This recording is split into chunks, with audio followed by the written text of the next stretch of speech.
Në çdo cep të Kosovës, natyra po na flet. Lumenjt po thahen, pyjet po zhduken dhe ajri po bëhet më i rënd.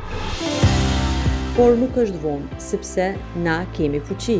Fuqi për me ndryshu edhe me bë më të mirën për vendin dhe natyrën tonë. Këta janë ata që nuk presin që dikush tjetër ta bëjë. Ata veprojnë sot për nesër dhe për të ardhmen tonë, sepse ndryshimi është në duart tona dhe fillon nga ne.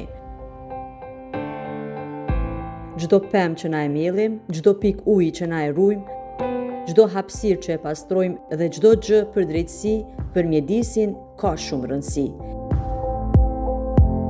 E ardhmja është në duart tona, vepro sot, mbro mjedisin.